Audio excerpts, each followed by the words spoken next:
মৰমৰ ছাত্ৰ ছাত্ৰীসকল, তোমালোক সকলোকে আমাৰ এই চেনেলটোলৈ পুনৰবাৰ স্বাগতম জনাইছোঁ।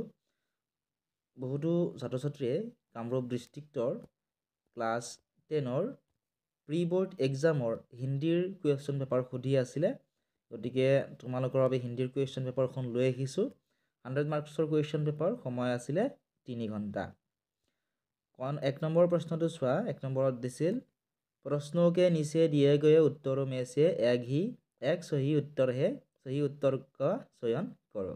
অৰ্থাৎ তলত তোমালোকে চোৱা কেইটামান প্ৰশ্ন দিছে আৰু প্ৰত্যেকটো প্ৰশ্নৰে তোমালোকে ভালদৰে চোৱা 4টাকৈ অপশ্যন দিয়া আছে।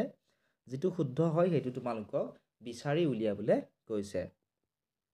প্ৰথম যিটো ক নম্বৰ প্ৰশ্ন আছিল, এইটো দিছিলে যে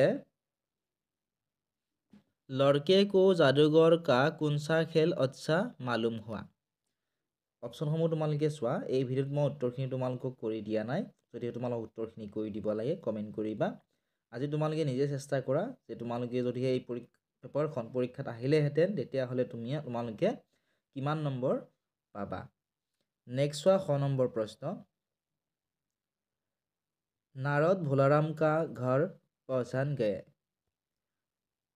অপশ্যনবিলাক দিছিলে माँ बेटी के सम्मिलित क्रंदन सुनकर, उसका टूटा फूटा मकान देखकर, घर के बगल में नाले को देखकर, लोगों से घर का पता पूछकर।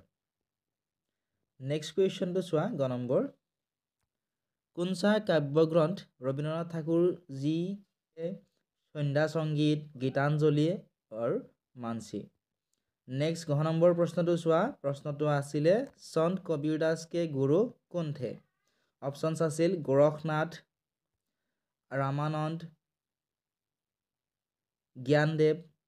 नेक्स्ट क्वेश्चन मीराबाई के पिता थे, मीराबाईर पिता देउता कोन आसिल। ऑप्शनসমূह चुआ और उत्तरসমূह कमेंट सेक्शनत जनवा। नेक्स्ट क्वेश्चन रामधारी सिंह का उपनाम है। नेक्स्ट क्वेश्चन नंबर 2 सब प्रसंग व्याख्या करो। व्याख्या কৰিবলৈ দিছিল। এইটো যদি নোৱাৰা তোমালোকক তলৰটো কৰিব দিছিল। ইয়াতে দিছিলে তোমালোকক 5 নম্বৰ। नेक्स्ट प्रश्न दिছিলে 3 নম্বৰ प्रश्नটো अपनी इस गहरी जर निंद्रा में लाखों चरणों के स्पर्श से उनके हृदयों को पढ़ लेती हूँ, अर्थ स्पष्ट करो। ইয়াতে তোমালোকক 5 নম্বৰ দিছিলে আৰু নোৱাৰিলে তোমালোকক এইটো কৰিবলৈ দিছিল নিম্কি ईद का प्रकृतार्थ स्पष्ट करो। नेक्स्ट क्वेश्चन 4 नंबर संक्षेप में उत्तर दो। मिट्टी के किस रूप को प्रिय रूप माना है, क्यों। গতিকে এনেকুৱা ধৰণৰ কুৱেশ্যন আহিছিলে, তোমালোকে নিজে চাই লোৱা কুৱেশ্যন কি আহিছিলে।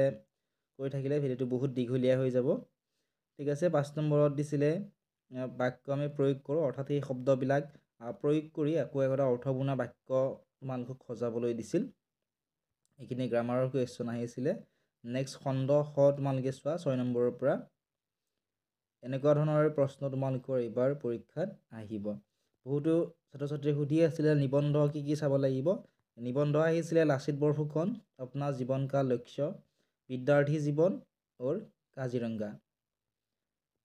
नेक्स्ट चुआ तुम्हारे 10 नंबर की दिছিল विद्यालय में खेलकूद की सामग्री उपलब्ध कराने हेतु विद्यालय के प्रधान शिक्षक शिक्षिका को एक आवेदन पत्र लिखो। নোৱাৰিলে তলৰটো লিখিব দিছিল मैट्रिक परीक्षा की तैयारी की जानकारी देते हुए अपने पिताजी को एक पत्र लिखो। এনেকুৱা ধৰণৰ কুৱেশ্যন আহিছিলে। তোমালোকে এইবাৰো তোমালোকৰ এনেকুৱা ধৰণৰ কুৱেশ্যন আহিব। নেক্সট শেষত দিছিল হিন্দী মে অনুবাদ কৰোঁ, ইংৰাজীত দিয়া আছিল। এইখিনি তোমালোকক হিন্দীত অনুবাদ কৰি লিখিব দিছিল। এইখিনি আছিল আজিৰ এই ভিডিঅ'টি। যদি ভিডিঅ'টো চাই ভাল পাইছা ভিডিঅ'টো লাইক কৰি দিয়াৰ লগতে চেনেলটো ছাবস্ক্ৰাইব কৰি দিবলৈ নাপাহৰিবা।